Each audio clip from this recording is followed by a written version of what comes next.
రాప్తాడు సభల జగనన్న రఫ్ఫాడించిండు. స్లీవ్స్ మడతబెట్టి సిద్ధమా అని ఒకవైపు కార్యకర్తలను అడుగుకుంటేనే మరోవైపు ప్రతిపక్షాలకు ఇచ్చి పడేసిండు. జగనన్న నోటి నుంచి ఓ డైలాగ్ వచ్చిందంటే అది బుల్లెట్ లెక్కన దూసుకుపోవడేనాయే. అందుకే జగనన్న సభకు జనం ఎక్కువ, జగనన్న పనులకి ఆదరణ ఎక్కువ, జగనన్న డైలాగులకు పవర్ ఎక్కువ. అలాంటి పవర్ఫుల్ డైలాగుతోని ప్రతిపక్షాలకు పంచులు ఇచ్చిండు కదా. అంటే ఫ్యాన్ ఎప్పుడు ఇంట్లోనే ఉండాలి, సైకిల్ ఎప్పుడు బయటే ఉండాలి, తాగేసిన టీ గ్లాసు ఎప్పుడు సింక్ లోనే ఉండాలి. ఇప్పుడు చంద్రాలు పవనాలు ముఖ చిత్రం ఏమై ఉండొచ్చు? బాధకి ఓటమికి మధ్య నలిగిపోతుంది. Laughing time.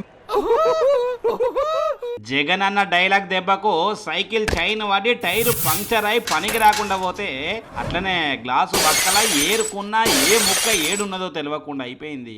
అట్లుంటది మరి జగన్ అన్నతోని. అయినా నిజమే కదా, సైకిల్ ఎప్పుడు బయటే ఉంటది, తెచ్చైతే ఎవరు ఇంట్లో పెట్టుకోరు కదా.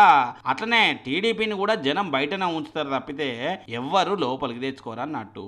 పోయిన ఎలక్షన్లనే చూసినాం కదా, సైకిల్ ని ఇంటి బయట ఉంచుడు కాదు, ఏకంగా బజార్లోనే ఉంచితే 23కు పడిపోయినాయి వాళ్ళ సీట్లు. ఇప్పుడు ఆ బజార్ల నుంచి బయటికి ఇసిరేసే పరిస్థితి ఉన్నది.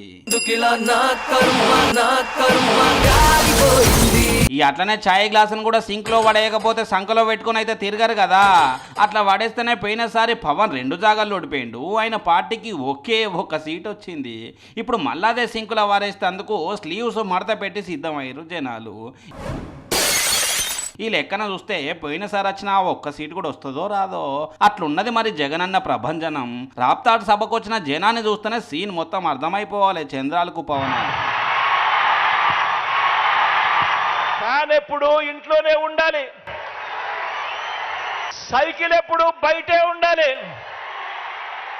తాగేసిన టీ గ్లాసు ఎప్పుడు సింక్ లోనే ఉండాలి.